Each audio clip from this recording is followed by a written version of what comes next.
Sir sir ஒரு நிமிஷம். யோ, ஆள் நல்லா பார்க்க வாட்டர் சாட்டமா ட்ரெஸ்ஸிங் எல்லாம் பண்ணி நல்லா தானே இருக்கிற? உடம்பு நல்லா தானே இருக்கு. ஏன்னா வேலைக்கு போய் சம்பாதிக்கலாம்ல. வந்து பிச்சை அடிக்கிறிய, உனக்கே பார்க்க அசிங்கமா இல்ல? ஐயோ சாரி ப்ரோ, நீங்க உண்மையாவே ஹேண்டிகேப்பா? நான் தெரியாம பேசிட்டேன், என்ன மன்னிச்சிருங்க. ஐயோ, நீங்களா ஏன் சார் சாரி எல்லாம் சொல்றீங்க? சொன்னது உண்மைதானே சார். ரொம்ப முடியலன்னா பரவாயில்ல, எனக்கு கை தானே சார் பிரச்சனை. நான்லாம் உழைச்சி சாப்பிடலாம் சார். என்னை நம்பி யாரும் வேலை தான் கொடுக்க மாட்டாங்க. அது மட்டும் இல்ல சார், இது உங்க காசு தான், உங்க பாக்கெட்ல இருந்தா வந்துச்சு. நான் பிச்சைலாம் எடுக்கல. ஆமாம் ப்ரோ, நோட்டோட சேர்த்து ஒரு 5 ரூபா காயினையும் பாக்கெட்ல வச்சேன். அது இப்ப இல்ல. இது உங்க காசு தான், வச்சீங்க.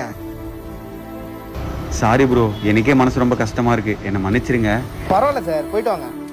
ஹலோ தம்பி, என் கடைக்கு ஆள் தேவைப்படுது. உனக்கு ஓகேனா என் கடையில வந்து சேர்ந்துக்கிறியா?